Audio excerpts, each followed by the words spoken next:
Buonasera, ben ritrovati a Cronache Venete. L'associazione Grill Basso Piave ha consegnato alcuni premi per uno dei tanti progetti che organizza da tempo. Il gruppo ha come fine la riscoperta e la valorizzazione dell'identità del Basso Piave. Vediamo il servizio.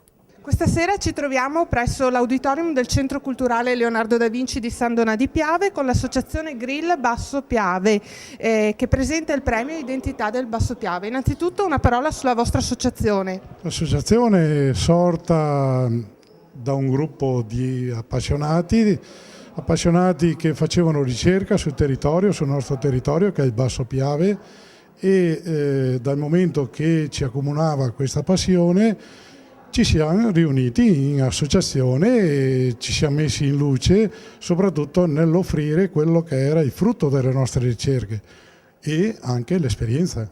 Come sono state condotte queste ricerche?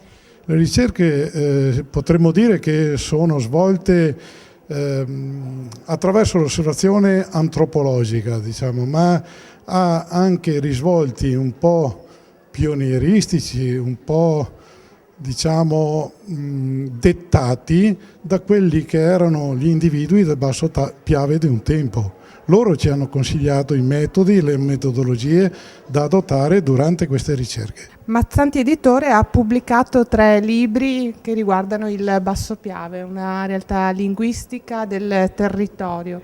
Che importanza ha dare anche voce a questo tipo di realtà? Noi crediamo che da 20 anni, l'età nella quale noi siamo impegnati come editori, il mondo sia molto cambiato. Adesso siamo davanti a una globalizzazione che impone delle riflessioni anche di tipo linguistico. Quando ero studente io leggevo i libri di Luigi Meneghello sul Veneto come lingua, oggi mio figlio parla in inglese, studia il cinese, siamo pronti a questo salto ovvio, però io dico sempre che senza conoscere il nostro passato non possiamo fare una scommessa sul futuro. Presente a questa serata anche l'amministrazione comunale di Musile di Piave che si vede coinvolta appunto in questa attività dell'associazione Grill per il mantenimento dell'identità territoriale.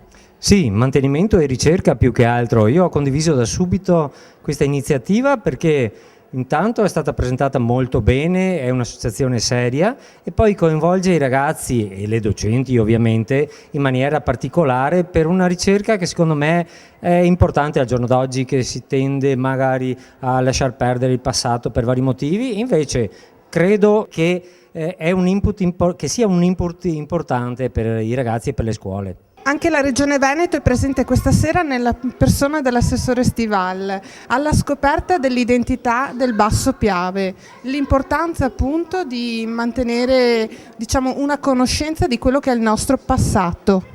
Ma il passato è fondamentale per qualsiasi popolo, conoscere il passato serve se vogliamo guardare il futuro, altrimenti è difficile guardare il futuro se uno non conosce e non sa da dove arriva. Io che ho l'assessorato all'identità veneta in Regione non potevo non essere presente, non poteva la Regione non dare il suo patrocinio in una manifestazione come questa che è molto importante da una parte ma anche molto interessante dall'altra perché ha coinvolto le scuole di un territorio e quindi sono andate un po' in profondità a conoscere quella che è l'identità di questo territorio, il territorio del Basso Piave.